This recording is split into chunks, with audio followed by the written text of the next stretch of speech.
All right. Good morning, everybody. We'll begin our briefing agenda for April 25th, 2022. We're starting with support services and Mark Neary. Mark, go ahead. Morning, Commissioners. First, we've got for you resolution on naming parks. Diane, do you want to talk about that? Sure. Good morning. So I drafted a policy. It's based on our road naming policy for honorary names. And it's for naming county facilities or parks. And it goes through the process of how that would happen. Someone would need to submit it in writing with a statement as to why. And it would be to honor those who have made significant contributions to the community or the county. So does the board have any questions on what I drafted? The only question I had is kind of a sensitive one, I guess. But what if, over time we need to unname a facility or road for somebody? Is that just as simple as rescinding that resolution and changing everything back, or? Yes, and because I did put in here that the names shall not expire, I could, I guess, add that, the name could be withdrawn. But yeah, if you, certainly the board, since the board would take action to name it, a future board could unname it. Okay. Commissioners, any questions or feedback for Diane? Well, does that kind of go without saying? It's just one of those things that anything a commission puts in place, another commission can change at another time. Yes. Is that good enough, Commissioner Schutte, or were you thinking? Oh yeah, no. I wanted to just make that point that. Well, it's a good question. Yeah. So I'm fine with that as long as everybody's comfortable with. They're not, they're just being a simple process to unname things. Yep, I'm good with it. Good job. I think it's good. Okay, I'll put it on the agenda. Thank you.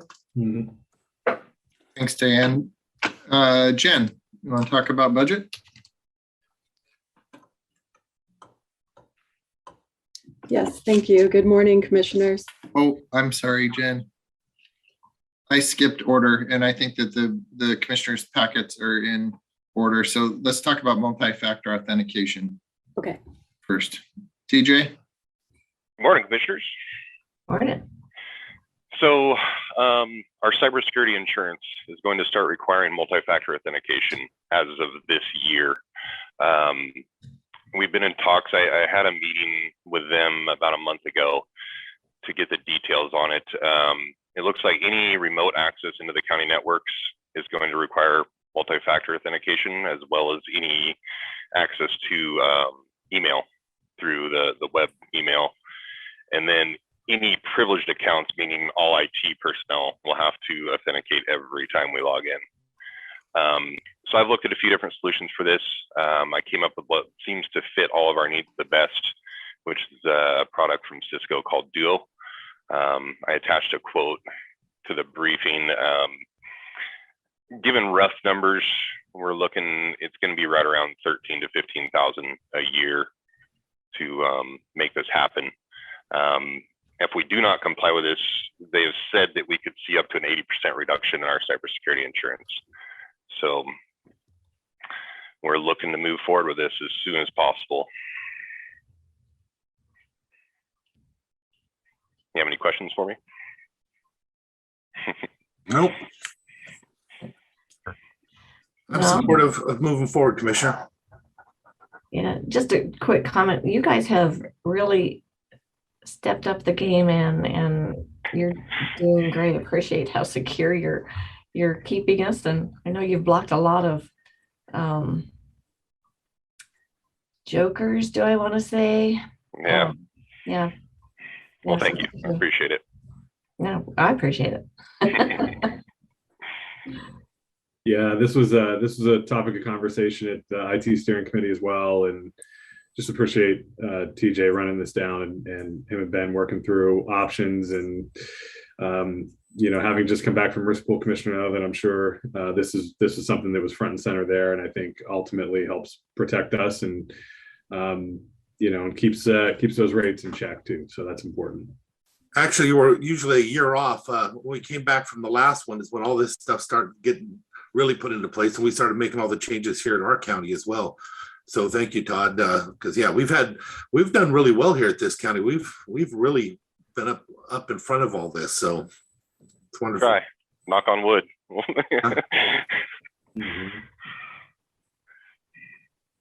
Great. I think we're good to move it forward. All right, Okay, great. thank you. Thanks, TJ. All right, Jen. Sorry for the false start, but we're ready for you now. Okay, no problem. So good morning, commissioners. This is the first draft of the first budget amendment for 2022. And departments have until today to get other requests into me. So there will be another draft next week as well.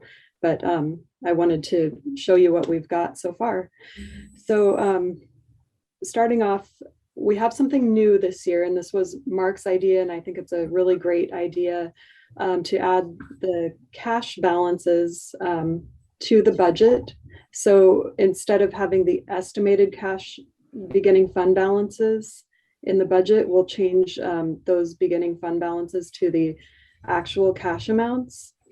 And so that is that line number 1. And then we go to the attachment B, all of those entries would be changing the cash balances to the actuals. And so that works out really well for most funds, but there are a few that had lower cash balances than what we estimated. And so that creates a problem, or, you know, something that needs attention, I guess, not necessarily a problem, but county roads, we estimated 12,569,732, and the actual cash was 9,607,493. So the difference of 2,962,239. We can reduce that, but then at the end of the year, they have a negative cash balance of 2,089,475. And so we either need to increase the revenue or decrease the expense for 2022 overall. And it looks like there was about $1.5 million in grant funds for 21 that were budgeted but did not come in. So I don't know if that was a timing issue, and those grant funds are now going to come in 22, but that might be an option, is to increase our grant funding. We also had an error in the ER&R rates where we had an excavator that was purchased by ER&R on behalf of solid waste, and it was put into the rates as roads. And so that will shift the rate from roads to solid waste by about $234,000. So that will reduce roads expenditures for this year. So that will be in next week's budget amendment requests as well. That'll help a tiny bit with the $2 million that we're off. The other funds that are in the negative at the end of the year are National Forest Safety, and I'm going to propose reducing the overtime line there, because we can shift 15,000 between salaries and operating, and so that will still allow that that movement there. The ARPA fund 155 was under by 1,043,121, and that was to be expected because I plugged in everything. I wasn't sure what was going to be expended in 21, and so we just budgeted for 22 like everything would be expended in 22, or most everything. So I'll just reduce the capital expenditure line there in 22. The treasurer's O&M fund is under by $299, and I talked to Lisa Frazier, and she suggested increasing the revenue for the O&M. And the Skoke flood zone is under by 1,485, and I would propose reducing professional services by that amount. Mason Lake Management Fund 194 is under by $1,023, And I would propose professional services, reducing that as well. And then Russellwood Sewer and Water Fund 411 is in the negative at the end of 22 by 52,246. And I have no idea where to cut there. I don't see a good place to cut expenditures, and I'm not sure about increasing the revenue. So I'll talk to Loretta and Richard about that. And hopefully we'll have some ideas by next week for that one. Any questions or comments at this point? I know that's a lot of information. Because this is new, the way we're doing this, I almost feel like we just have to write it out, see how it feels, how it looks when it's all done and put behind us. Yeah, and Mark has experience with this, I believe, at Thurston County. Is that right, Mark? Yeah, it's so basically what we're doing is that since we are a cash basis county, we can have an estimated beginning fund balance that is really the guess that we have in 2021 for where we're going to start in 2022. And since we're cash basis, we actually have an ending cash balance that is an actual balance that we should update in our budget to properly reflect where those funds are at. Because oftentimes we may budget to spend more than we expect to receive, and we've got to make sure that we actually have the cash on hand to cover those costs.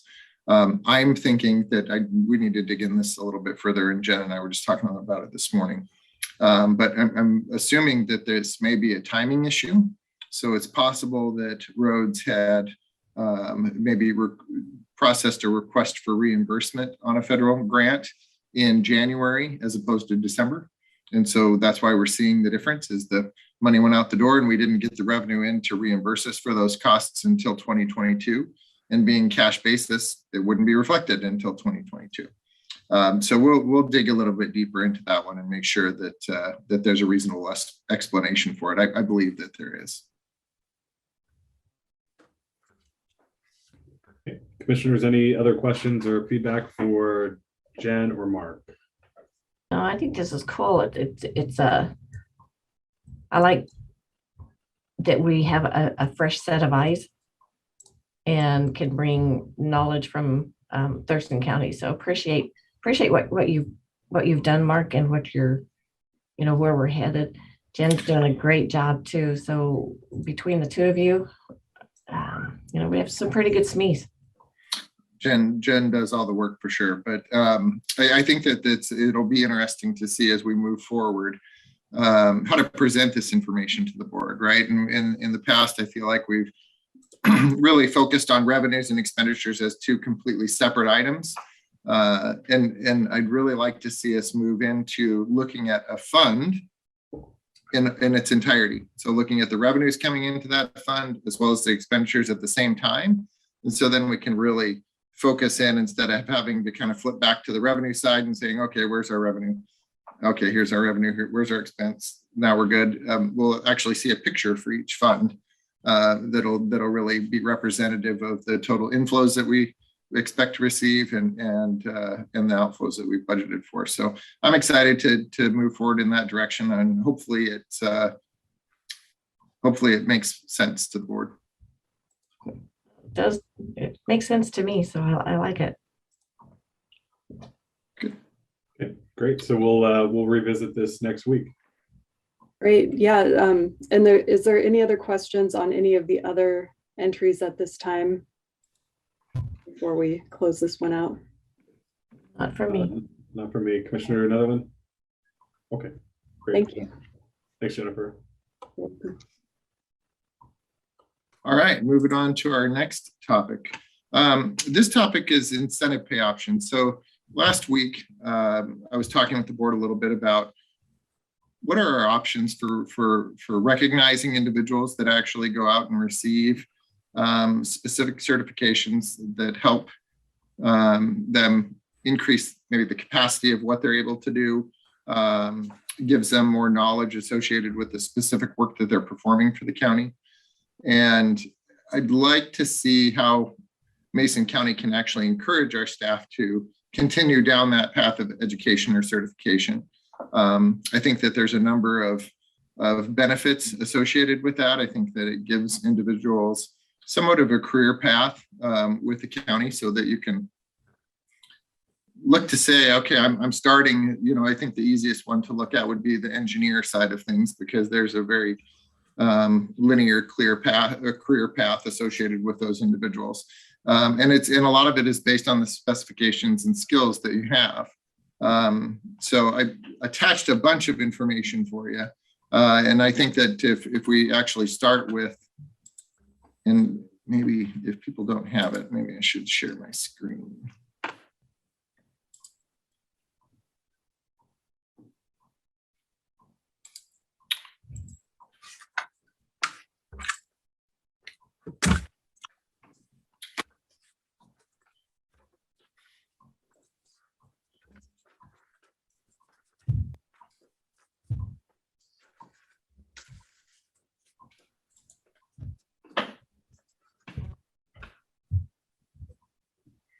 Can you all see my screen? Yep. Good. And it's the Excel spreadsheet. Mhm. So, so kind of walking through this kind of shows you the career path for individuals that are within an engineering path. So we have union members that are in the engineering and construction techs, and then the construction tech senior position. And then when you get into the professional side of the engineering, you have engineer 1s, 2s, 3s, this engineering construction assistant manager, construction manager, or county engineer. And then on the bottom there is specific things associated with our surveyors. And they have a very similar certification process that they go through. So the more individuals that we have down here in our ones and twos in the engineering side of things, the larger bench that we have to pull from as we look into the future and we have attrition. I think giving those individuals an incentive to continue their education forward, get their engineering and training certification, get their professional engineering certification, then they actually are required, or you can see from the engineering 3s and up, those individuals are required to have their professional engineering certification. So when you look at this and say, okay, and I threw numbers in there just for discussion purposes. So what you see here is a $10,000 annual incentive associated with an individual that passes their PE. And I kept it just to PE. I think that there are other options that we can discuss if we want in terms of that intermediary step. So number one, to even get into the program, you have to have an associate degree. But then when you get into your engineering series, we prefer that you have an engineering and training certification, which is an official test that you have to take. And you have to have a certain number of years of experience as well as education requirements. And if you pass that, then continuing to get experience allows you to sit for the PE exam. And then when you could sit for the PE exam as a engineer 2, and you could see there that if they passed that, instead of making 75,000, it would actually go up to 90. And that's because I actually hid some columns here because I had actually plugged in an incentive for engineering and training to give them 5,000 for that first.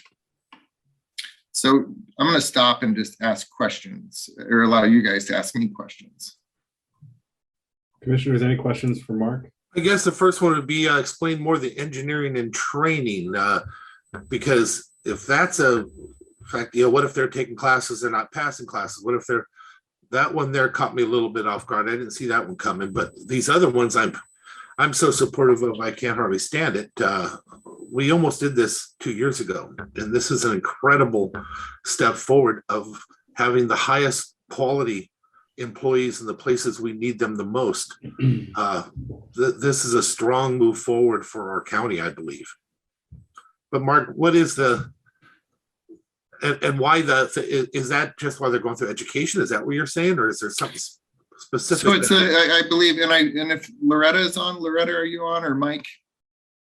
You guys can maybe help explain it to me a little bit more, but engineering and training, in my understanding, Commissioner, is kind of an intermediary step before you get your PE. So you can actually, once you get your Bachelor of Science degree in civil engineering, then you can sit for this engineering and training. If you get that certification, then it actually is kind of the intermediary step before you can sit for the PE. Okay, so that's a certification. Well, you actually, I believe you need to be an engineer in training prior to sitting for the PE exam. That's the typical route, commissioners and Mark. One other route is to be able to work under a professional engineer for a minimum of 8 years and then apply for sitting for the professional engineering. Yeah, EIT first. Okay, but this engineering and training, is it a certification?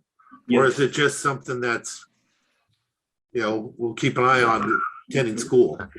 It is a certification. Okay. Then I am comfortable with that. If it's a certification, something we can actually quantify and make positive that they've achieved that, then I'm good with that. It's an official test, Randy. So Yeah. it's something similar, probably not to the degree that PE is. No, I but get it's it. an official test that gauges your knowledge of engineering theory. Is that what it is?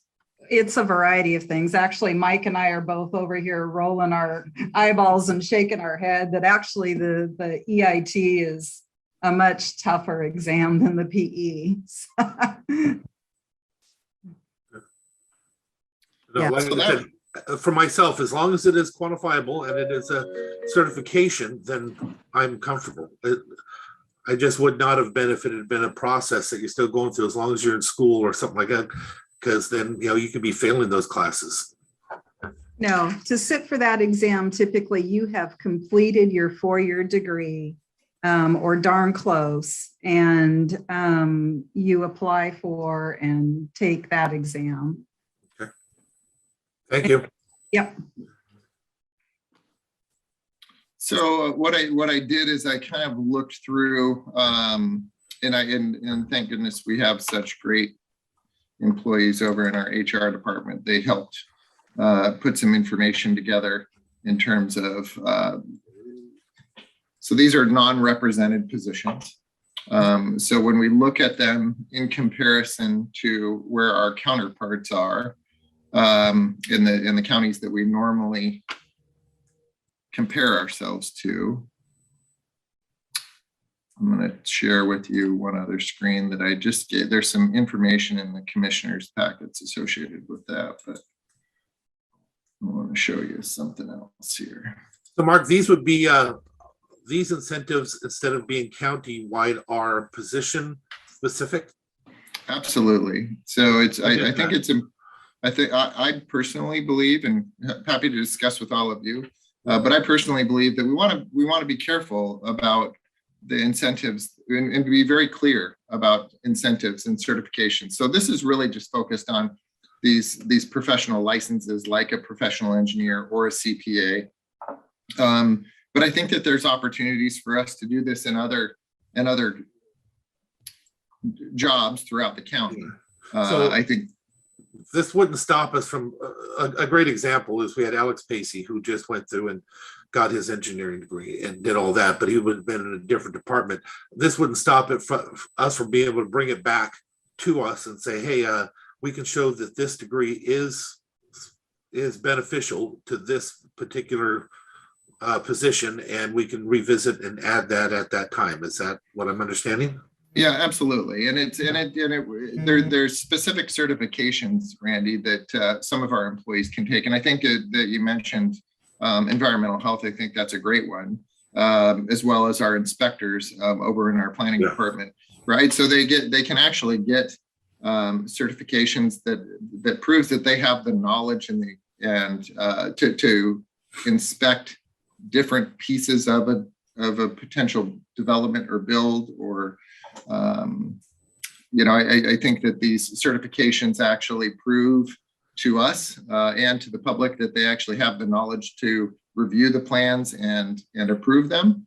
I think that it potentially reduces the county's legal liability in terms of having a knowledgeable person review those items. I think that those are all fields of study that we could look at and say, how do we want to move forward with incentivizing our individuals that work within this career path to continue their education and get additional certifications. There are certifications that are specifically required for each level of position, but that doesn't mean that they have to stop there, right? I mean, we could look at percentages. So if you get a certain certification that's on our list, then maybe we give you 1.5% or 2% incentive to go out and do those things. This is just our first bite at the apple, and we can expect that if we move forward with this, we can start to do it comprehensively throughout the county. Absolutely. Yeah. Thank you. Yeah. And so when you go and look at, I'm sharing my screen again, hopefully you guys can see it. But when you go and look at some of our other, where we sit in terms of our positions, you can see when you go through those things, this is where Mason County sits for, let me find a good one here. Engineer, let's go to engineer 1, 2, 3.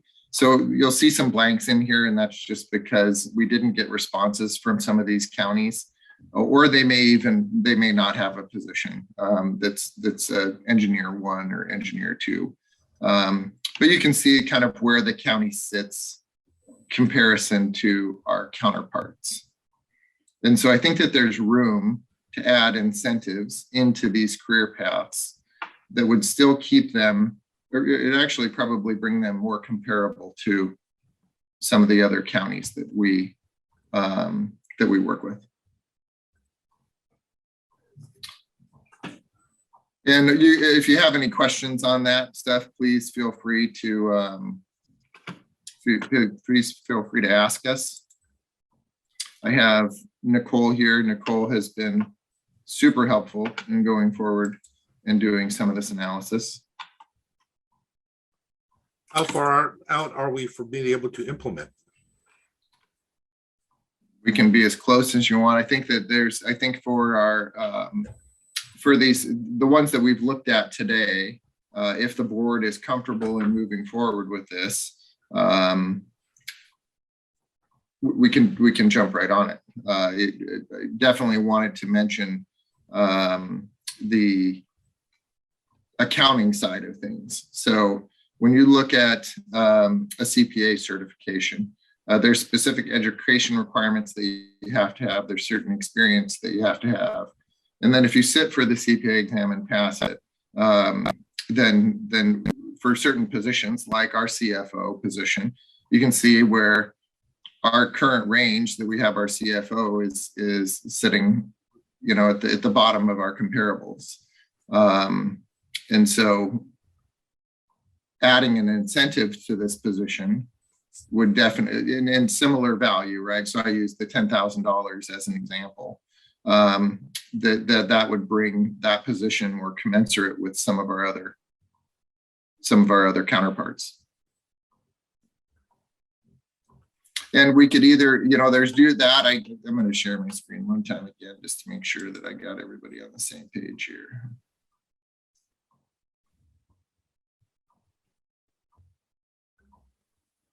I think I'm going to share.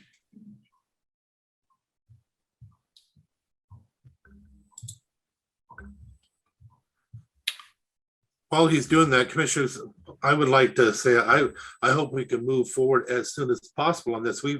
We all know that the economy has shifted and our employee situations have shifted. Being able to acquire top quality employees at an educated level has become harder and harder. The sooner we can put something like this together, the better we can attract and fill the positions we have open and also retain what we have. So I'm hoping that we can move forward sooner rather than later. I would agree with that. So are you seeing, Oh, sorry, go ahead. No, go ahead, Mark. Are you seeing my screen titled 2022 statutory comps? Yes. Okay, so this is specific to our CFO position. And so we went and looked at the individual positions in our comparable counties. And you can see that we are significantly below. This position actually requires a CPA license. And so you can definitely see that we are lagging behind our counterparts. So by adding a $10,000 incentive to this position, or really this series of positions, would benefit the county. Within your packets, you also have a list of different financial positions that exist within the county. And so, Commissioner Netherland, this is something that we were talking about a little bit in terms of how do we build that bench of employees, right? How do we actually incentivize individuals? We have individuals within our finance department that have the education to continue forward and sit and pass for their CPA exam. It gives them a career path because oftentimes we have super small departments where you may not see an individual that goes out and gets these certifications or continues their education. How do we retain them, right? If we can actually give them an incentive to stay with the county until that attrition occurs, and then they can move into higher level positions because they're qualified. I think that there's a lot of value and benefit in retaining staff that understand how we operate and how we work. And just from a retention perspective, I'd love to be able to see how we could incentivize our employees to stick with Mason County. And as we've talked in the past, this is the tip of the spear and we start getting better. Imagine this being laid out. We had some conversations in the past about retention in corrections. Imagine if a law enforcement officer that was fully trained and certified on the streets could move laterally in, and we give a specific benefit for that qualification to allow them to move on and keep that higher pay because of that special qualification. There's so many beautiful things that come with this. I'm excited about it. I really, truly am. So I've presented to you the information specific to professional engineers and to CPAs. And this is, like you said, the tip of the iceberg, Commissioner. So I think that we definitely can drill down into other positions that would benefit from an incentive program. And I'm excited to do that. I would really love to get some additional support in our HR departments that we could continue to dive a little deeper into other positions within the county. And I think what we'll do is I'd like to identify job series that exist, and then we can kind of look at them together to say, hey, where do we want to go next with some of these items? My question for you is, and the engineering side of things, would you be interested in an intermediary step for those engineers in training? Now that you've explained it the way you did, that it is still a certification, then I am comfortable with it. As long as it's a certification that is provable like that, the idea of it's just the title that I don't like, I guess, because it sounds like they're going through the process. But if it's a true certification, I'm very much on board. And as Loretta and Mike mentioned, this could actually be a harder test than the actual PE test. So I definitely think that it has merit to it. I would agree. Oh, go ahead, Commissioner Trask. You can go ahead if you'd like to. You tried earlier, so go for it. Yeah. So thanks, Commissioner Trask. So I'm absolutely on board with this. I think this is, Commissioner Netherland said something that we've been talking about for 2 years, and I want to credit Mark and his team for getting done in 2 weeks what we couldn't in 2 years. This is I think not only is this a great way to value the staff that we do have now, but it's a great way to continue to build a bench into the future and keep people, incentivized to work in Mason County. And I think if you look at the labor market as it is today, just talking to HR professionals on other boards and other organizations that I'm a part of, it's like nothing that they have seen in their careers in terms of being able to recruit and retain quality employees. And so, we have to look at how we're doing that. We have to be creative. We have to figure out ways to show employees that we value them and the contributions that they make to our community every day. And frankly, that's not done through pizza parties, which can be fun. Big fan of pizza. But, what people are looking for is, how we support their livelihood and how they're able to take care of their families and put gas in their car. And so I think we had to start someplace. This is a good place to start with these positions, but I think there's more to come. And I know that if we're able to make the kind of progress that Mark has shown us on these job areas, over time, we'll be able to make a lot of progress on, how we value the time and effort our employees give to the county. So 100% on board with moving these forward and look forward to having more conversations into the future. So I guess I'm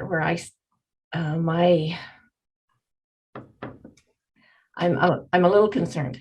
In the past, we talk about history a lot, and it's done for one department and then nothing is done for the other departments. And that has been a big pet peeve of mine since I was elected. We have talented people throughout the entire county. And so my fear is that we'll start here and then we're going to say, oh my gosh, it's a huge budget hit. We can't do anymore.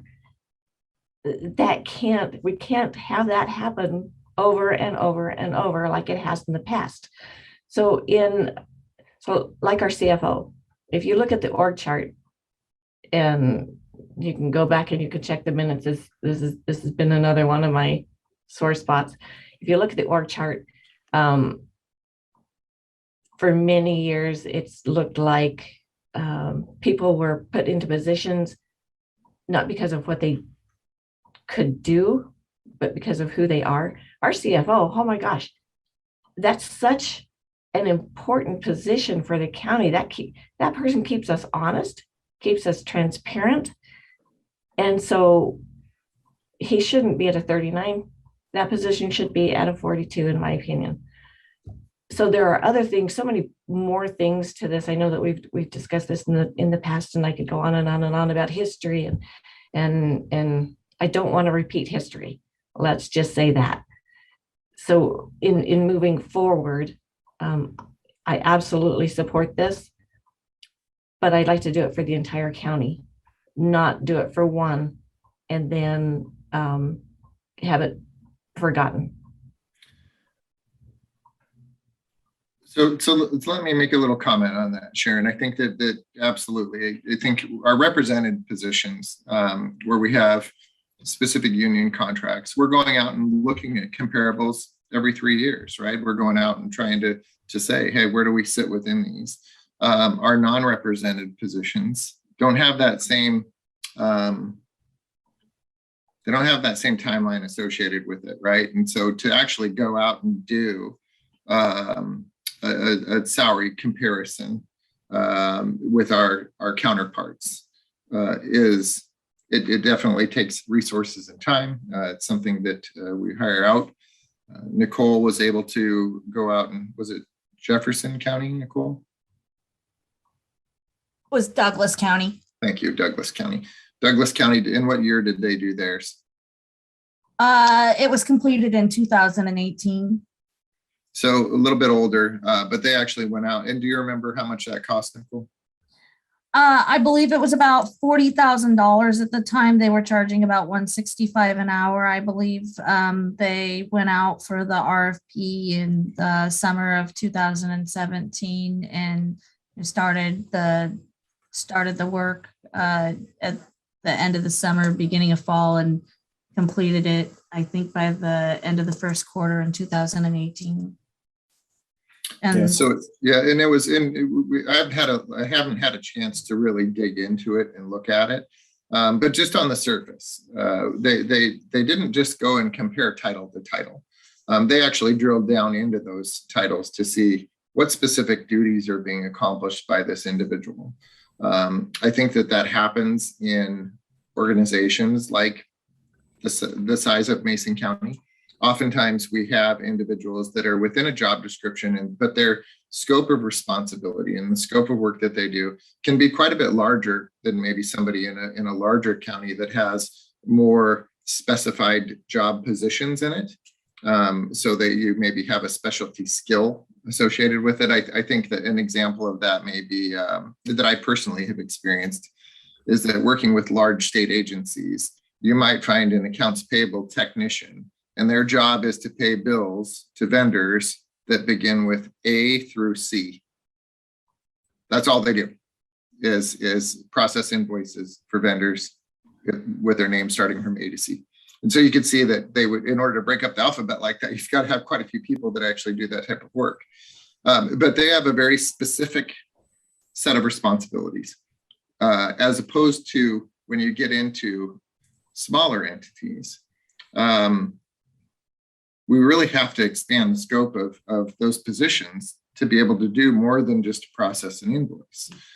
They have to understand the accounting behind things. They have to understand budget oftentimes. So I think that the approach that Douglas County took, I appreciate, because I think that it makes the data that much more valuable. But oh, sorry. No, but in line with you, Commissioner Trask, your question about, how do we address the whole county? I mean, that is something that I'd love to continue to discuss with the board of how do we want to do that? Because that was one thing that we were all elected to do was to represent everybody. And so I take that seriously. When was the last time we did a salary survey? Nicole, you're going to have to help me out with that one. I have not found any history of a salary survey. I've asked around to people who've been with the county for a long time, and it appears the last time may have been 30 years ago, and then one following that 10 years later that was super in depth. But I'm not 100% sure. I haven't been able to find any data here as to a full comprehensive one done. I know that back in 2019, we were working towards looking at some firms or consulting groups that could do that, but yeah, never fully went through with that process.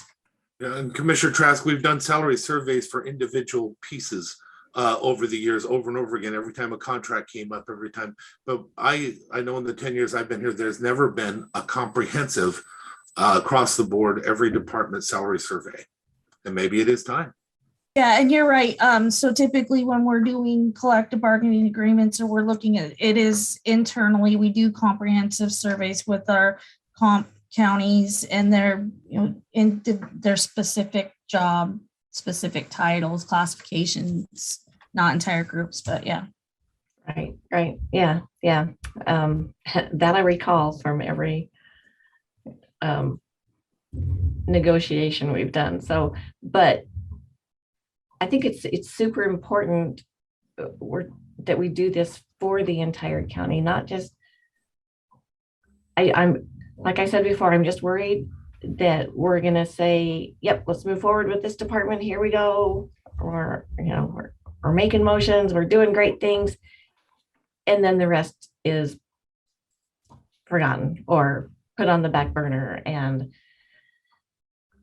something else comes up. I just value all of our staff, every one of them. We couldn't do our jobs if we didn't have them. And so it's important to me that they understand how much I appreciate them and how much, the commission values them. And I think that we're all saying the same thing about moving forward with this, but just in case we're not, I just want to remind everybody of two quotes. The enemy of good is perfect. And how do you eat an elephant? One bite at a time. So this is a great opportunity to start If we tried to wait for perfect now, then I think we'd miss some great opportunities. So I'm hoping that we can move forward with what's before us. I think it's wonderful what's been put together. And I think the arguments that you have documented here for how this should be done is done exceptionally well. I'm very appreciative of all your work that you put on this. But I know that if we start now taking a bite out of the elephant, that's our best chance of actually eating it. So I hope we are moving forward. I think I heard all three saying yes, but just in case, I wanted to tell you where I was thinking on this. Yeah, I think we've been chewing on this elephant for quite a few years. So it's getting a little leathery. So I am supportive of moving this forward. And I would just say, Commissioner Trask, I would encourage you to work with Mark and Nicole on bringing back to the full commission a salary survey proposal that we can consider and move forward on. I think that's not something that I'm opposed to by any means. I think it's important to do. I think, that we've had capacity issues in HR, and we're recruiting for that position. And so ultimately, it would be great to have somebody in the HR director position to help guide that. But in the interim, I think we could certainly start working towards putting together a proposal that you would support in order to do a countywide salary survey. I'd be all about that. That'd be great. In fact, we've talked about it, so it's good that this is being brought out. So Yeah, yes, I'm in favor of moving forward. Great. So one of the things that I want to show you again, and I apologize if I'm making you dizzy when I'm sharing my screen. So I've unhid some of the columns that I had before with the engineering side of things. So what I want you guys to take a look at is I believe it's probably because of the process of going through union contracts and doing that comparison. Maybe one reason why. But when you look at this engineering construction tech senior position that you see on the screen, do you see that the $76,698 a year? That is that when you look at that comparison, now drop down to our engineering one people. So you see that position is actually getting paid more than our engineering ones. It's actually getting paid more than an engineering two. So that's having that disparity in there sometimes creates what I call or term salary compression issues. So oftentimes it seems a little bit weird, right? I mean, it's like, okay, well, what does this look like in terms of how do we make sure and maintain a good balance in between each position? Because if I have an engineering construction tech senior performing work at a lower level than an engineering two person, then it just doesn't feel right, right? I mean, we're asking those individuals to do a higher level, more skilled work, and yet we're paying them a little bit less. So these are some of the details that I need to work through, specifically with our experts out in public works, where the majority of our engineers are at. But those are some of the things that I want to dig down into a little bit and see. It's not as easy as just throwing a number at it and saying, hey, this works for everybody. Also, it seems unique sometimes when we say, all right, in order to implement an incentive option like this, I definitely have to adjust the people that are above that are already required. So when I look at the individuals in engineering 3 or our construction manager or accounting engineer, those individuals, I have to adjust their compensation because they are already PEs. So they're actually they would get an quote unquote incentive for a requirement of their job, much like the CPA in our CFO position. So I think that is how you would go about doing that and implementing an incentive program that doesn't incentivize the lower level positions and compromise the higher level positions. So I just wanted to make sure you were aware of that. And one of the things that I want to make clear publicly is that I maintain a CPA license, and I would not be applying or thinking this incentive option should apply to me in my position, because I actually am. When I applied for this job, I applied for the job as what it was stated. So I would not expect this to impact the county administrator, specifically myself, since I do maintain a CPA license. So that brings up another question in my head. Some of these positions already require that you have your CPA or others. So how would they get the incentive if that's already a job requirement? Is that where you would bump them up? I'd have to bump them up. Yeah. And the incentive would be paid over an entire year, right? So we would have to prorate it. If we implemented it in 2022, we would have to prorate it from the time that we put it in place through the end of the year. But then they would get 1/12 of that incentive each month. So it's not something that they'd get a complete block of incentive all up front. It would be spread out throughout the whole year. And we don't want to do it up front because they could get it today and be gone tomorrow. This is set up in a way that actually is very beneficial. So that's what I wanted to share with you. I'm hearing that absolutely you guys see the benefit of how do we incentivize our staff to continue their education and do things. I think there's many other opportunities within the county and within specific job series to recognize folks like this. I guarantee you that my email is probably going to blow up after this meeting saying, hey, me next, right? Look, take a look at our positions and what should we do first? So I will be probably working with Nicole and her team over there to determine where does this exist in other areas. I've definitely seen it in other areas, and I've seen, and then we'll have to evaluate the certification level, right? I mean, in order to get a professional engineering license, there's quite a bit of work involved there. I mean, it's 8 years of work before you can actually own a CPE license. It looks like, or at least 4 years of work. So those things are going to be different than other incentives that we have. So other incentives where you maybe have to sit for, go through a 3 or 4 month class, pass a test, and now I'm certified to inspect X, Y, and Z. We'll have to determine what would be an appropriate incentive associated with those items and how we would implement that there. So I want to make it clear that I do not believe that taking an approach like this with the EITs and the CPAs and the PEs to say, anywhere from $5,000 to $10,000, I think I don't think that would be appropriate for other positions. But I definitely want to develop some sort of incentive to have those individuals be recognized for continuing to grow and learn and be more value to the county.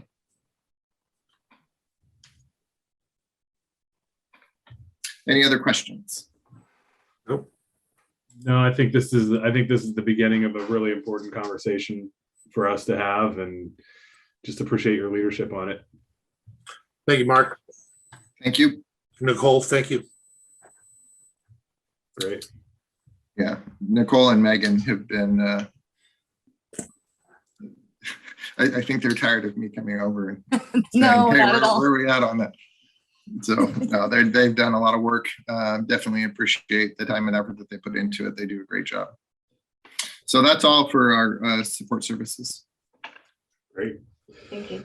Okay, we do have some items for commissioner discussion. Commissioners, we'll dive into the ones that are listed first, I guess, and then if you have anything else, we can get to those. A couple of weeks ago, Mark had mentioned to the commission that he had met with his leadership team and directors, and they were working on putting together priorities for the rest of this year and into 2023 and beyond.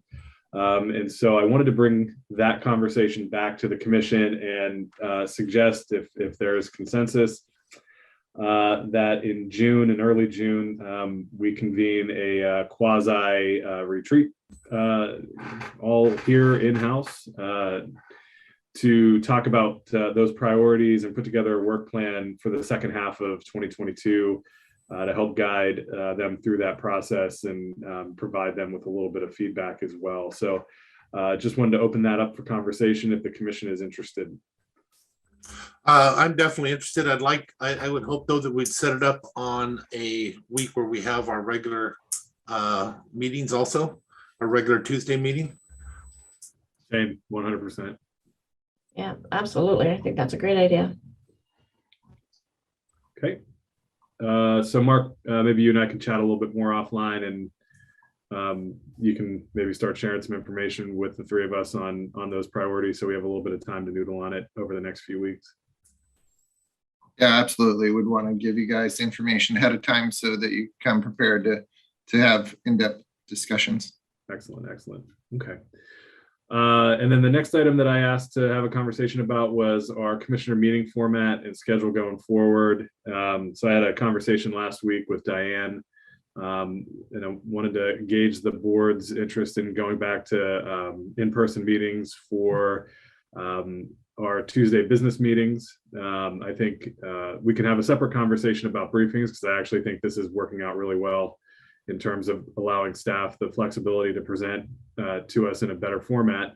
But I thought maybe a good place to start with getting back into person would be for our regular commission meetings. I think the city is coming back in person on May 3rd. So maybe if there's interest from the commission, we could come back in person for our May 10th meeting. I am supportive. Yes, please. Okay. Diane, Mark, you guys can dust off the commission chambers for us and get the mothballs out of there, and we'll get back to work in the chamber. Yeah, Yay. so and I wanted to clarify, Commissioner, so we'll continue to Zoom the meeting, especially now with the OPMA changes. And then of course, Diedrich, he live streams briefings and regular meetings. So we'll continue with that. Correct. Yeah, I mean, I think, we'll want to adhere to the new changes to the OPMA, make sure that we're still allowing for folks to Zoom in or call in or whatever they need to do in order to have the hybrid option like the new legislation asks for. But I think for all intents and purposes, for the regular business meetings on Tuesdays going forward, it'd be great to be back up on the dais and taking action there with any public that's comfortable being in the chamber. I think we're clear on that part of it now, and maybe a conversation with Tim Whitehead to double check, but I think it would be okay to have public in the room without distancing. Right. Yep. Okay. Okay, Right on. Okay. thank Great. you. Then commissioners, I wanted to follow up with you on the letter of support from on the Sweetwater Creek Park project. I had exchanged a couple of emails with Mendy Harlow, who was just fantastic in her responses to me on some of the language removing or encouraging removal of fish passage barriers. However, I do have some concerns going forward that I outlined to Mendy and Larry Capola, as well as the Port of Allen commissioners, regarding some of the interactions between project proponents of this moving forward. And until some of those are resolved, and I haven't gotten any clarification that those issues have been resolved, and I'm not going to go into detail here because I don't think it would be appropriate to further some of the exchanges that were occurring between a commissioner at the Port of Allen and a project proponent. I'm just not comfortable signing the letter. I did have conversations with a variety of people up in the community there. And I know that there's some additional information forthcoming from the fire authority as well as the sheriff's office, I think, in clarification of some of the conversations that Larry and Mendy were having with folks up there. And so I am interested in seeing that. And so I do want to get to a point where I'm 100% on board with this project. I think there's a lot of value in it. I've had I had a great exchange with Commissioner Sheridan from the port. And I think we can get there. I'm just not there today. Commissioner, should you mind me asking a question regarding that? Because I'm kind of a little bit on the outside here and don't know completely. So you have a proponent that you don't like what they said? Well, it's not that I don't like what they said. That's beside the point. I think it was really inappropriate what they said in terms of some of the allegations that they were making about a commissioner at the Port of Allen. And I think it's emblematic of some of the challenges that the community has up there with this, and you know, I was really uncomfortable with it. And I appreciate that. Now, I think this is an extremely important project that our county is not providing any playgrounds for our kids up in our UGA. We're not providing hardly anything for it. The Port of Allen provides a playground in Allen in that UGA, but we don't have anything in the Belfair UGA. If it's a proponent and something that they have an issue with, are we going to hold everybody to the same level? Should the state hold us to that level? I know that there's been many times the state and federal things that we're going for money that we have people that are unhappy with what we're doing and have said some horrible things about us. Should they have stopped their support of our projects because somebody did that? I'm not sure what you're referring to, nor I can't speak to any of that. I'm just saying, based on the exchanges that I saw, I was really appalled by some of the interactions that were very personal, and I think called into question a commissioner's ability to make decisions on projects, and I'm just concerned that you know, that shows that this maybe isn't the right time for this. Well, my example would be the sewer project. We had some horrible things that were said that I don't agree with. I'm just saying that there was some horrible things said in those emails. And if we were held by the same level as what we're talking about here, now, is this a board member? If it's a board member of the organization doing it, that definitely would bring it into question. Is it, you know, the organization, is it the Port of Allen itself? Are they doing something that we should, because they're the actual owners of that property? No, I think it's somebody who is attached to the project, though, based on all the presentations that I've received.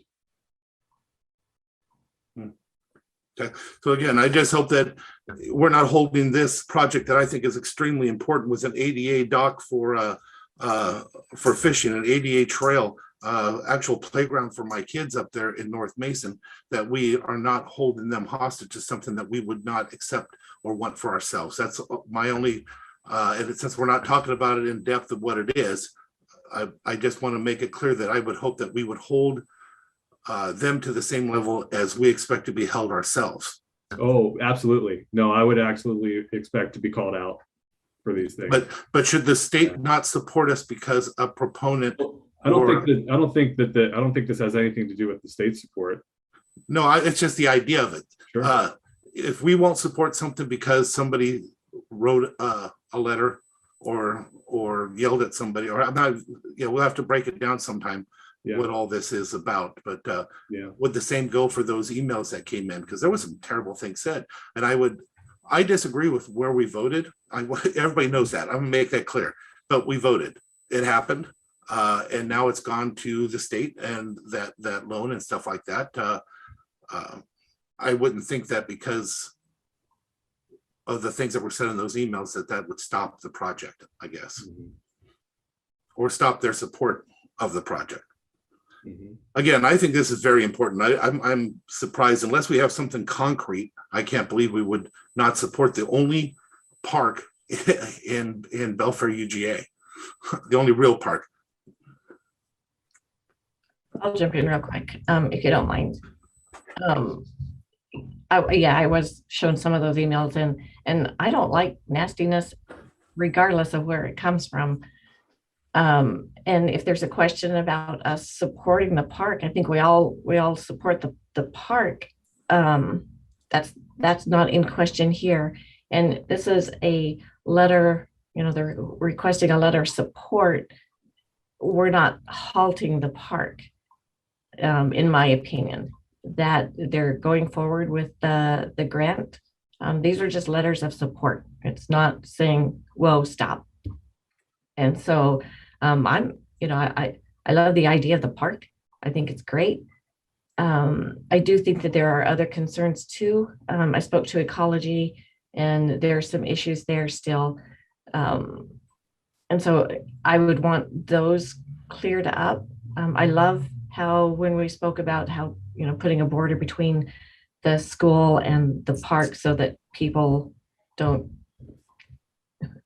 you've got some, man, we've got some people that like to take advantage of children. And so when we spoke about that, great, using a natural barrier, those blackberry bushes are wicked. And so that would stop some of that too. So I do think that there's no question that we support the park. And there's also no question that you can still move forward, or that they can still move forward. I would just want to know that being critical team players, and I know that the person that wrote the email is a team player in this and has been for as long as I know. I like it when people play as a team. You don't get basketball players on a court and have them, trying to take the ball from their own player. You don't have football players out there. You get the idea. Being a team player, that's how you accomplish things. But when you're not acting like a team, that's where my concern comes in. And then there's also the ecology and things like that. And so I know working with Mindy and talking with her, it's been great. She has such a passion and a love for this park drive. And I appreciate that so much in her. I think that there are just some concerns that I have. So Commissioner, I'm just going to officially say that I am in support of moving this forward to the agenda, putting forward a letter that says at the bottom, the Board of Mason County Commissioners supports the application for funding to the Recreation and Conservation Office and will work with the project proponents to establish the framework and mutual collaboration necessary to bring a park forward. I am actually asking that that be put on the agenda. You can deny me, but I'm going to ask for that because I think it is. And if there's personal issues or personal issues with individuals, I think that has nothing to do with what we're dealing with here. This is a letter of support so we can move forward to bring services to North Mason and to Belfair that they definitely deserve. And this park is absolutely incredible. And my community deserves to have it, and it deserves to have this commission support it, because it's also on our parks plan. We've already been through all that. So again, I am asking this be moved forward to the agenda for approval. Okay, thanks, Commissioner. I'll just say again, based on the exchanges that I saw, I'm not comfortable at this time. I think there are things that need to be resolved at the local level, and it would be great if that would happen. If that could happen in the next 24 hours, I would reconsider my position. What does that look like? Oh, I'll work on that. That's what I'm saying. I've outlined that for Mendy and Larry. Say I'm sorry. I said I've outlined that for Mendy and Larry. Can I ask a question, Commissioner Schutte? Sure. Yeah. So are you looking for a formal apology from the person who wrote these emails? Or I've reached out to Commissioner Jackson to resolve these issues, and I have not received a response. And I'm just not sure how this moves forward. Would you want an apology written to Commissioner Jackson? Yeah, I think if you're going to make accusations like that in a public record, that a public apology would be appropriate. Right, but just to clarify, I didn't make that statements, but you want the person who did make the statements. Oh, yeah, as one of the project beneficiaries and supporters and proponents and partners. Yeah. So I'm sorry, you want a citizen to write a letter of apology in order to get the support from the county? To a commissioner? Is that what it sounds like? I don't think, Commissioner Netherland, I don't think it's just a citizen. I think it's somebody who is been clearly identified as a project partner. So I think it's a little bit different. It's certainly not like somebody speaking out against any of our proposals and having an opposing opinion that I disagree with. I think that's actually fine. People tell me I'm wrong all the time. And I think that's part of the process. I think it's more than that, though. I think there are some deeper seated issues there that have to be resolved, in addition to the other issues that Commissioner Trask brought up with the project. The safety elements that I think would be great to see some, some clarification from the Sheriff's Office and Fire District. I think those were forthcoming, as well as other letters of support as well. So if we can get some resolution to those things, I think that would be really helpful. So if it's not a citizen, it's entity, I can only think of two entities that are involved with this. Is there anything wrong with just sharing the entity's name so I could contact this organization? Because I'd like to see this move forward. This is important to me. So if I could know the name of the organization, so I could call them myself and see if I can help fix this somehow. I think it's important that this gets fixed because this park is important. I believe Mandy has that information. Randy has the information of the organization? Mindy, not Randy. Yeah, it's not an organization, it's an individual. And that, the individual currently owns a parcel within the project area. The Hood Canal Salmon Enhancement Group is okay. Never mind. I figured out who you're talking about now and what you're talking about because there's only one. So it is a citizen issue. It's not an organization. That's a citizen. That's a person. That funding for that parcel is also not part of this, if I understood it correctly from the presentation that was just given. That parcel is being purchased with other monies, not any of this. Mm-hmm. So again, I'm not sure that that's a citizen that has issue with somebody. And we are definitely at the county level going to stop our support because a citizen doesn't like something. And that was really, now, if you agree with the citizen, I guess that's one thing, but it sounds like it's the opposite. Mandy, could you share with me later what this is and what it looks like? I'd appreciate that. But again, I think this is completely wrong if we're definitely stopping this for a citizen because a citizen made a comment. And again, I've asked for it. It doesn't look like it's going to happen, but officially, openly am asking for a letter of support for this park that is extremely important to this community, beautiful addition to the community. It's not even asking us for money. The only thing it's asking us for is to say, yes, we'd like to support this and like to see a park go out there. And this is a letter to the Recreation Conservation Office just saying that we support the application for funding. If there's any other things, we'll fix it later. This is just a support letter. And you guys both know how important it is if this letter's not in there. Well, and I think that there are other issues though, too, not just the comment by the citizen as you're putting it, but also I was waiting for copies of the letters of support from the fire department and from Dana and others too. There's also ecology. I remember that, Commissioner, and I support that. Wait, I'm still talking. Thank you. I would like to see those before, and I stated that when we were talking about the letter that I wanted to see those. So I have not, and so I hesitate to move forward until I get information from them. That's what I was saying. I remember that, and I agree with that. And I want to you were promised something, and we should make sure it's delivered before you are asked to agree to something. You told us in the last meeting straight out that to get your support, you needed those. So I don't disagree with that at all.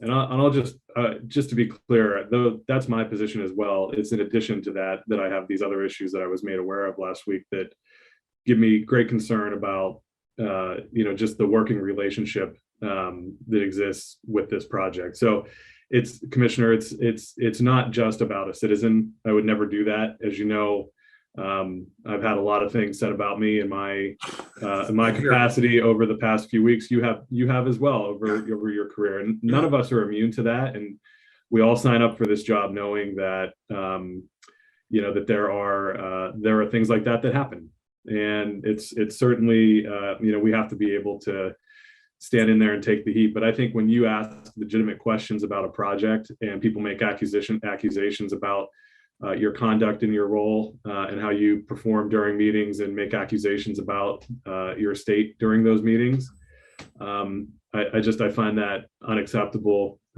We can disagree until the cows come home on anything, anytime, but we need to get we need to get some of these other things addressed in addition to the personality conflicts that seem to exist when this project comes up. This isn't the first time we've been in this position for this park, going back to 2016. And so, maybe the personalities are just a sort of a sideshow to it. Maybe if Commissioner Trask's, concerns were also addressed, the project would be a little bit stronger getting that support. So I think there are a couple of things that we need to address. I'm 100% on board with working to find a resolution to this. I just can't sign the letter tomorrow morning. And that doesn't mean that I can't sign the letter and be a part of this when an application is submitted. But I think we need to get some of those things addressed. And with that, and with the idea that we have not been given the documents that were requested, those other letters, I would like to ask that it be taken off the agenda tomorrow then, so that it's not does not go for a vote and is rejected. I'm sorry, can you say that one more time? Yeah, because some of the requested letters have not been given, as was requested in the last week, and because I would not like to see this go up for a vote and go down with a negative vote, I would much rather see it just removed, if it's not going to go further, removed from tomorrow's agenda. Okay. Yeah, I think that's fair as we work on some resolution here. I'm sure RCO would accept a letter, directly from us outside of the packet if we can get some movement on all of the issues that we've brought up over the past week. I think that would probably be acceptable. Yep, I agree. And the other point that I want to make is we're not anti-park. I'm not anti-park. I'm not anti-North Mason. We just agreed last week to go out and encumber the county parks budget by $4.2 million for projects in the north end. And so I want to see it grow. I want to see these projects happen. It just needs a little bit more time in the oven, I think. I think it's pretty cool too, because when we were doing the EIS, parks are designated within that area too. So I think I'm excited to see how it's going to develop, and I'm excited to go and use parks. So, and I walked through the Sweetwater area. It's pretty cool. I love water. I love waterfalls, and you got both. Well, hopefully we can get those letters of support to us soon, so we can go ahead and try and bring this back onto the agenda again. I do want to say though, I myself would never, I have a hard time ever thinking that we would hold, and hope we do not hold something up expecting an apology from a citizen. That would be a little bit odd for me, but these other issues that we were promised to have those documents. Commissioner Trask did make it clear that she would not support it without that last week, because she wanted to see these. So we have to have them. And I'd appreciate if we could have it, and then hopefully we can readdress this soon. Great. Okay, commissioners, anything else for commissioner discussion? Okay, very good. We'll move on now to, I believe, Indigent Defense. Peter? Yes, hi, hello. I'm here. Great. Go ahead with your briefing.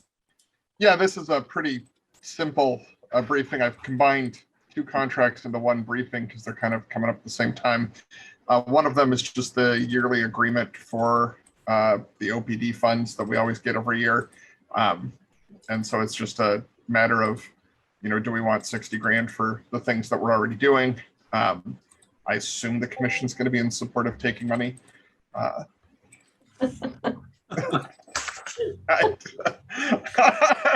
You crazy madcap person! How could you even think something like that? Yeah, I'm going way out on a limb. I know. I know. Sorry. So should I say heck yeah? Yeah, I figured that would be the response from the commission. Okay, yeah. And just definitely supportive. And Peter, I in my capacity as BHASO chair signed this last week. So if I'm supportive there, I'm supportive here. And well, that's the other half, is the BHO contract for continuing to perform the ITA court. Ours looks a little bit different from the prosecutors in that we aren't hourly, we're a percentage of our FTE. It makes it a little easier to do our reporting. But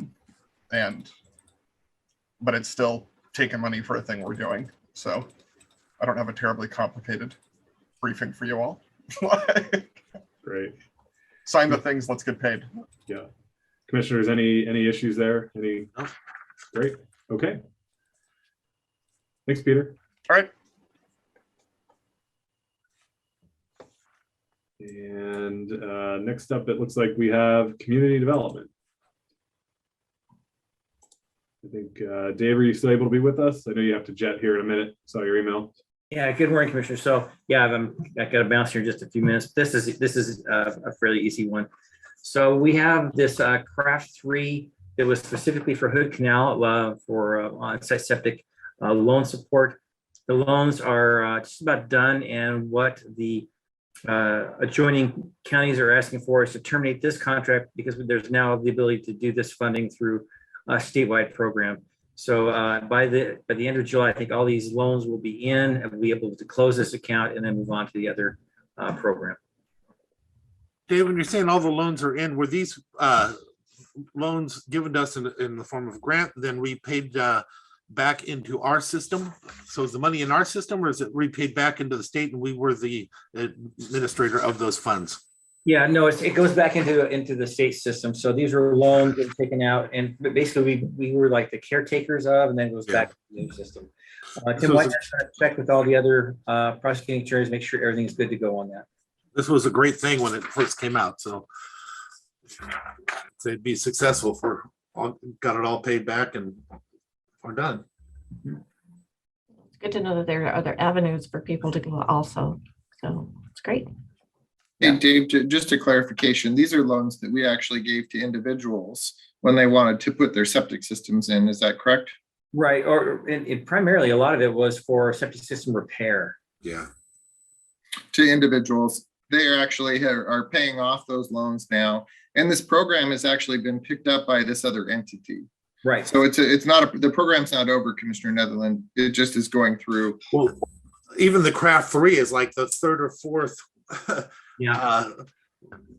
rebuild of that same system. I'm trying to think of all the different names that's been called over the years, but it's been essential to people who have a system that fails on them and they want to still live in their home and they just don't have the ability to go out and get a loan like other people do. This gave them the ability to do that. So yeah. No, again, like I said, this is, I'm thinking the third or fourth round. That may be why they call it craft 3. Great. Anything else on that, Dave? That's it. Okay. Commissioners, anything for Dave? Just real quick, Dave, are you working on a reorg chart? Yeah, I have done the reorg chart and sent that to Mark for review. Great. So I ran it past Kel and then sent it over to Mark. And Awesome. then also did a communication chart as well. Okay, cool. Okay. That'll be coming up on your future agendas. So we'll be presenting what that would look like. Great. And just to be clear for the public, it would be right now, everything, both our planning and development and public health reside under community services. And so we're looking at what would it look like if we were to actually separate development services from public health. And what Dave was referring to in terms of the communication was there's certain relationships that will need to be maintained among development services, among public health and public works. So those 3 departments work very closely together on a lot of work that is done that is most likely generated through the planning and permitting process. So we're going to identify what those communication relationships are and how we're going to make sure we maintain those if we were to break up that department. Awesome. So more to come. More to come. Absolutely. Okay. So commissioners, I had a question on Dave's request on his briefing sheet. He's asking that be placed on tomorrow's agenda. Does that need to happen or can it wait till the May 10th? This termination of the ILA with Craft 3. I'm comfortable with going to May 10. That gives Tim Whitehead a chance to talk to the other prosecutors. Okay, so we'll wait till May 10th for that then. Thank you. That works. Okay. Okay. All right. Thanks, Dave. All right. Thanks. Okay. Next up, we have Public Works. Good morning. Morning. Well, commissioners, first up, we've got an equipment purchase. And Mike will walk you through this hot deal that we found. Good morning, commissioners. After 2 years of searching, we finally found a little boy that is in our price range. So our little boy tractor, trailer, truck, anyway. The outfit's actually going out of business, so he's selling a lot of his parts. So he's got this one tractor that meets our needs, and he also had a 3-axle pup trailer that we wanted to pick up. We are budgeted for this. The only hesitation I had, we had our mechanics and all look at it, the equipment, so we're comfortable with it. But the 570,000 miles on the one machine would have to, if it had problems, it would have to have an in-frame rebuild, and that'd be about another $15,000. Our people are comfortable with that. So they'd like to, they don't see any signs of that need right now.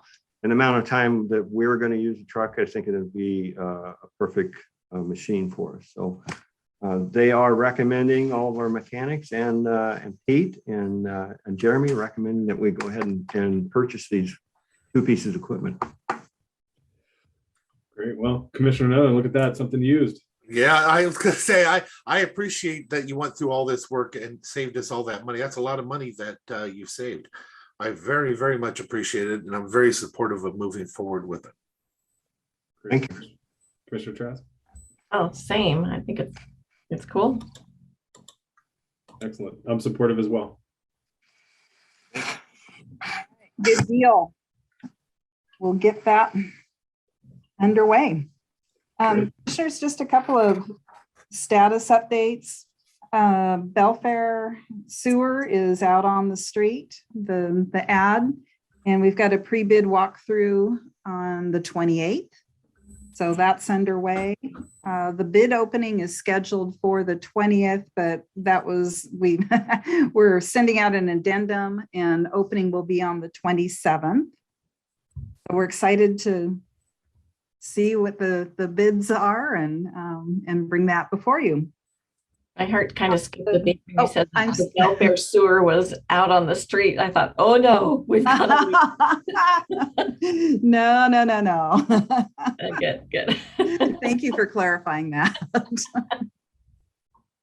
then on the just a quickie to let you know, commissioners, what we've been doing in terms of looking at long-term transportation planning within Belfair. You may recall, so we've got a series of emails and definitely citizen concerns, and TIPCAP has been addressing how we apply our traffic impact fees in the future. Commissioners, you've been asking the same. We've been talking about what are the priorities for intersection improvements within the Belfair area, and what are some short-term things that we might be able to do to mitigate traffic impacts from the Olympic View and Olympic Ridge developments. So I'd just like to quickly summarize where we are on that, and certainly welcome any discussion and follow-up from commissioners. So I'll start with the Olympic View mitigation. One thing that the developer is doing is installing a bus stop along Creelman. And what this will do possibly is reduce the number of trips coming and going from the development if residents are utilizing Mason Transit for their commute.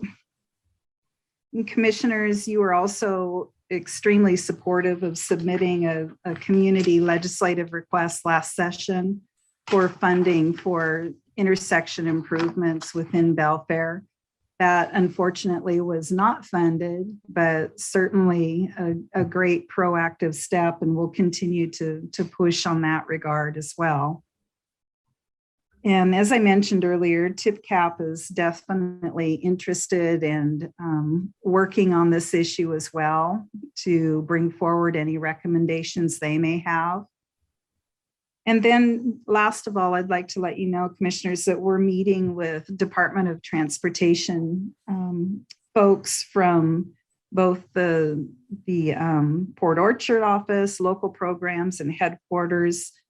And we will be talking about how traffic impact fees from the Belfair area will be collected and applied in the future for projects. We will be talking with the DOT professionals about their thoughts and recommendations on what improvements should be prioritized first to make sure that we've got the safest and best mobility through Belfair.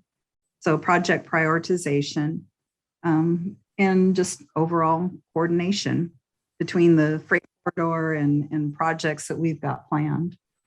So I just wanted to provide a quickie update in that regard. And again, commissioners, if you've got some direction or questions or things that you would like us to see discussing with our DOT partners, glad to hear that. I think, I think at a minimum, I'd like for that meeting with DOT to be done as part of our briefing so that we can participate. I think the public would like to be included in that. In the sense that they would like to hear and see the conversation. And so I think having us involved, I think hopefully will let DOT know that we take these issues seriously and that we want to first and foremost see some improvement there for our community, but also so that they know that we want to be partners with them in the development of those solutions and solutions down the line. And so I think I had prepared to come in today and ask the commission to request, Loretta, that you and Mike draft a letter to DOT asking for that. I'm really happy to hear that you've already been working on it and putting something together, but I think it would be great to do it as part of one of our Monday briefings so that the public can be party to it and see and hear that conversation happening. Commissioners, what feedback or questions? I would look forward to having that meeting. I appreciate you asking for it. Yeah, that would be cool. Also, I think it would be helpful to invite North Mason Fire to that conversation and have our folks from the sheriff's office. I know it's a state facility and we're not responsible in the same way that State Patrol and DOT are responsible for it. But I think having our first responders participate or at least sit in on the conversation and be invited, I think would be really helpful because it's often they're the ones that have to deal with the outcome. Mm-hmm.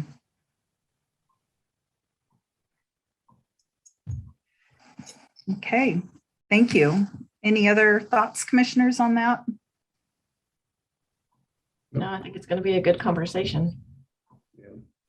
Okay, and then last of all, just a big thumbs up on the approach to adjusting beginning fund balances in the budget to actual.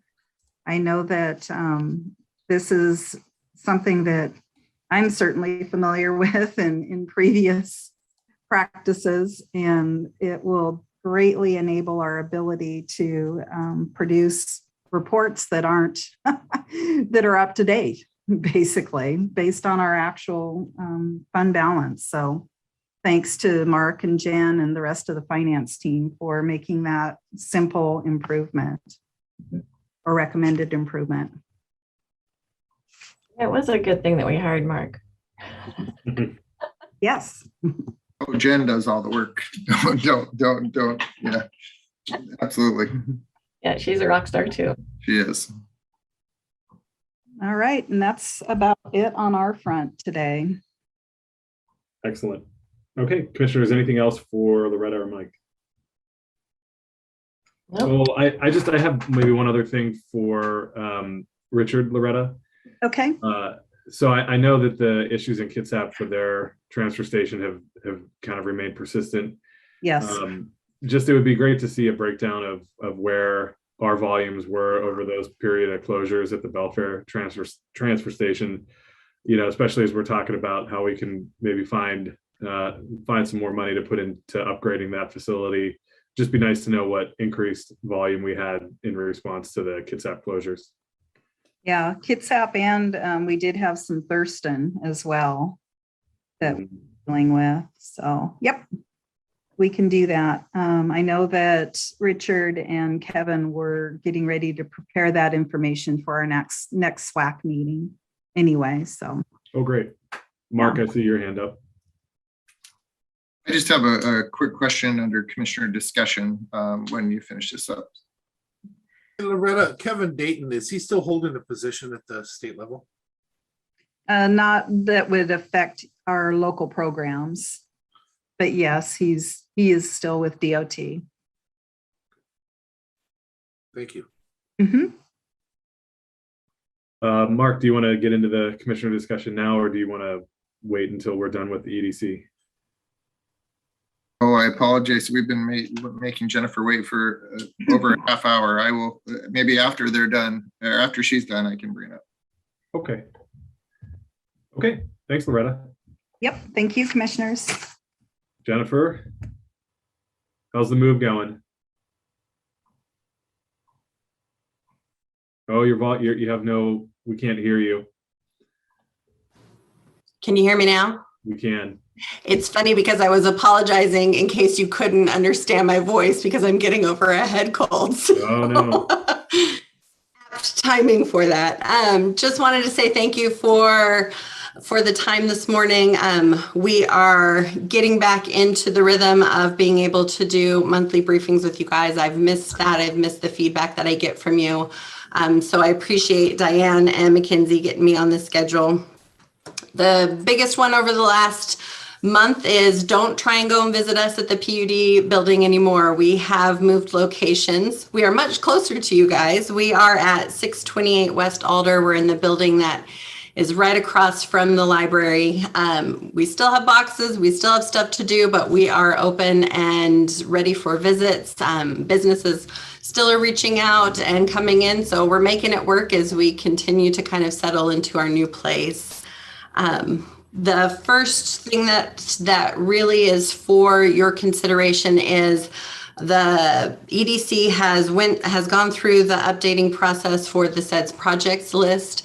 It was approved at our last board meeting. I submitted it this morning to Diane for you guys to be able to review. So it is now out of us and onto the commission to be able to handle that. There were a few new projects.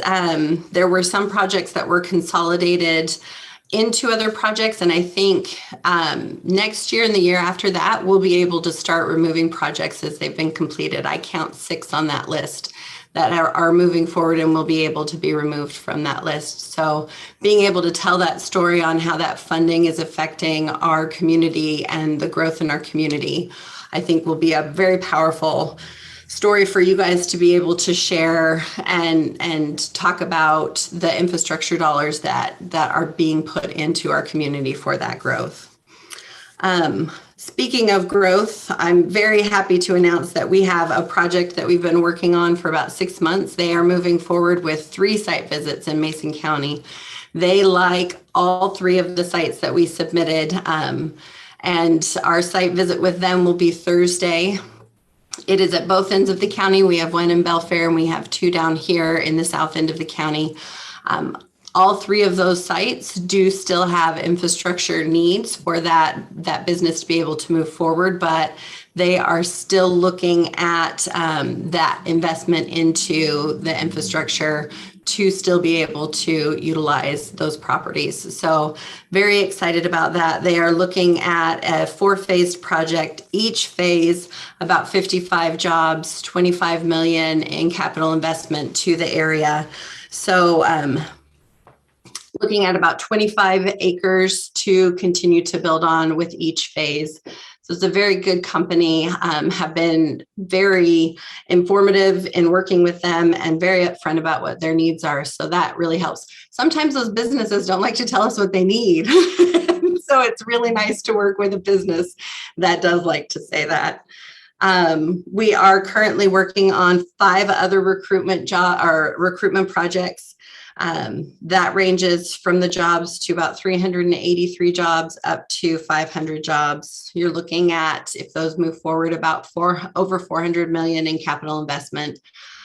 So a very big thank you to your letter that you approved at your last meeting. I am thankful that I was able to talk with Mark about the need for that, and you guys already understanding that that need is there and being able to include those kinds of support letters into any project submissions that we have really strengthens our case in that we are willing to do what we can. If you are a project that will suit and will fit in with our community, please help us move forward. So I very much appreciate you guys moving forward with that letter. We are working with about 12 startups. It's probably one of the more interesting things that has come out of COVID is about 6 months ago, you saw the community members really start to take a step back, take a deep breath and say, all right, I'm ready to kind of take the plunge again. And we have been inundated with business startups, people that are wanting to fill a need that they've noticed over the last few years that they just haven't had the time or the inclination to do beforehand. So we are working diligently with all of our business consultants to be able to help those businesses get started. That is something that Mason County does struggle with. We don't have any dedicated resources from Small Business Development Council. We don't have any dedicated services from SCORE. We're covered by our larger counties that are around us. So as this need increases, we'll be able to make the case for being able to have those resources dedicated to Mason County and the needs that we have here. So it is really good to see that enthusiasm start back up. We are moving forward with a COVID impact economic report. We finally have enough data to really make it a comprehensive analysis of what has happened and how that has affected our economy here at a local level. So we have started that. Expect the report to come out probably August. We will be talking about it at our annual lunch and business appreciation event, which you are all invited to. It is August 18th. It will be out at the Ridge. The event is from 4 to 6, and the annual luncheon will start the event, and we'll move into the fun part of it. Not that listening to me report out on where the community is not fun. I know it's very fun. Also wanted to let you guys know that Working Washington 5 small business grants are moving forward. They will be launching at the end of May. The review process, all of that will happen through June, and checks should be in the mail by mid-July. So our businesses will be seeing additional and continuing support on those Working Washington dollars. Also very excited to talk about, we had a developer reach out to us. They have 500 acres here in the south end of the county that is ready and able to handle development, and they are ready and able to either sell, develop, or lease any or all of the above options, and really want the EDC to help get them out there. It's a really good amount of land. There are not a lot of large tracts of land that can kind of be utilized in many different numbers. They're willing to break it out. They're willing to go through the process with the county to subdivide and have that be what it needs to look like. So we're very excited about that. 3 of the projects for recruitment that I talked about need larger tracts of land. So we'll be including this in with those proposals for some site consideration. The last two things are really just the notification that went out via email, curb funding. They were allowed 40 million in the last budget. It was a huge amount of money and they are accepting applications. I am meeting with Loretta and anybody else who thinks that they can access and utilize those funds to help them through that process. The application dates for construction are May 16th. For planning, it's the last day in May. So there is some time. If there are projects that you think could potentially be considered under that, work with your department heads. And I'm happy to meet with them to be able to get those applications in and under review. And the last one is the 0.09 fund. We've heard back from the Association of Washington Counties. We've heard back from the Attorney General. There was some confusing language in there, but they feel like the only county that really has to worry about it sunsetting early is Garfield County. The rest of us, we have until 2032, 33. It focuses kind of flip-flops between those two, but so we've got some time, but it is definitely a priority for the EDC. And I have heard from you guys that it is a priority for you and for a lot of counties that utilize that. So I'll keep you guys updated on activities that we're doing with our association that can help lend support to that fund continuing to move forward. So that's it. We are moving. We're moving a lot. It is busy. I don't know if you guys saw it, but Olympus Rally was here over the weekend and there were tons of people. So you've got a lot of people that are going to start coming back into our community, visiting and really looking at the area. So we're really excited about things and how they're moving forward. So any questions, I'm happy to answer them. Excellent. Any questions for Jennifer, commissioners? No question. It sounds like pretty darn exciting. So you're moving and shaking, the county's moving and shaking. It's pretty darn cool. Yeah, just one quick comment for me kind of goes along with that is just a special thanks to Jim Morrell, who's taken on the Legislative Steering Committee chair position and just really, I think, did a great job at getting his brain wrapped around the SEDS list and the projects and was able to guide that through. So look forward to more discussions here at the county level, but wanted to thank Jim for his work on that. I'll ditto that one. He's pretty amazing too. He's a rock star. Excellent. Well, if he's not watching this, then I'll make sure that that's passed along. Why? I mean, who doesn't just remain glued to this all morning? I know, right? Every Monday morning. On CTV. Okay. Well, commissioners, anything else for Jennifer before we move on? All right. Good to see you, Jennifer. We'll have to come out and check out the new digs. Do it. Thank you, guys. In there, are your lights still green? No, we have actual lights that look like daylight. So we're good to go. Excellent. All right, Mark, you had something else for us. Yeah, just timely. I just received an email from Richard Beckman, who is our real estate agent that helps us out on real estate transactions. And he was asking a question about earnest money on 7 and 8. So if you remember, our public works lots 7 and 8 had the individual that wanted to develop RV spot and a hotel had put some earnest money down. They had provided some additional offers, I guess, to extend kind of locking up that piece of property that were not accepted by us. And so now he's asking, how would we like to receive the earnest money for lot 7 and 8? And so Commissioner Netherland, do you have a recommendation for that?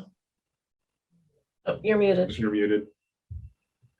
Want to remind everybody, but I believe that we have an agreement with the realtor that the earnest money and stuff like that gets split. So I just wanted to remind that. So only part of it comes to the county, the other half goes to them. But with that being said, it just goes to the general fund. Actually can't. That earnest money would have been for the public works. Roads. So it needs to go to public works. That's just my opinion. We No, don't So have, is it just, I don't know that we've ever received earnest money in the county in the 10 years that I've ever been here. So I can't tell you that we have a record of doing it a certain way.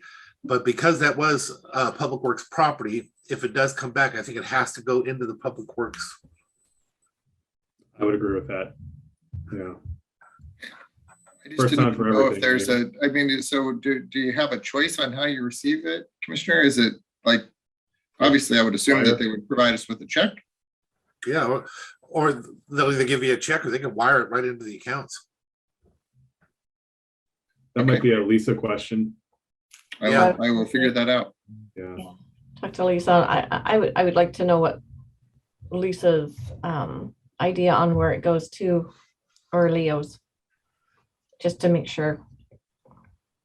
Yep, the lots are actually owned by Public Works, so I would agree with you all that Has to. Yeah. most likely will go there, but I will verify with both Yeah. Leo and Lisa that. Commissioner Netherland, is it a 50-50 split between us and the I broker? believe it is, yes. Okay. Great. Just for clarification, the reason why is a realtor does a lot of work, as you guys have seen, especially with this one. This has been work from the get-go, and that's why originally in our contracts that we put out for asking them to come back to us with bids, basically to have this contract, that was all included. Yeah, definitely want to make sure that they get compensated for their effort. Yeah. Okay. Yeah, Richard has done a great job for us, so really appreciate his work. Just realtors in general, because I want to remind the commission, that's something that I brought forward years ago, because we were literally, people would make an offer on land without any idea of what they were worth. People were coming in with offers of 1,500 and 2,500, and then we had one, I think, that came in at 280,000 that we went out for non-binding bid and got 1.28 million just for the logs on it alone, where the commission at that point was about to sell it to them for just their requested amount. We're receiving all this money on that Tidelands because the same thing happened. We went out for bid instead of selling it. The offer came in, I think it was 95,000 for that, and we've collected over $1 million, I think, total from the beginning, maybe close. And there's more to come. But we collect 17,000 a year just in lease off of that property. So bringing in a realtor has been a good thing to do here. Yeah, I agree with that. And well, I know, commissioners, if you've had a chance to see some of the old minutes from years and years ago, late 1800s, early 1900s, where we were trading cattle for land, and people paying off their property taxes with all kinds of different means and stuff. So yeah, always good to have professionalize those things that, we're not, we have you, Commissioner Netherland, who obviously is a background in real estate, but generally speaking, not something we deal with a ton. So I think it's good to have somebody that we can rely on to help navigate some of those things for us. Instead of cattle, maybe this year we can propose something to take in lumber. Yeah. Well, I'm just waiting for somebody to say Bitcoin. Yeah. I think we all know who that might be too. Okay. All right. Anything else, Mark? Okay. All right, commissioners, if there's nothing else, we'll stand adjourned until tomorrow at 9. Excellent. All right. Thanks, everybody. Tomorrow. Thank you.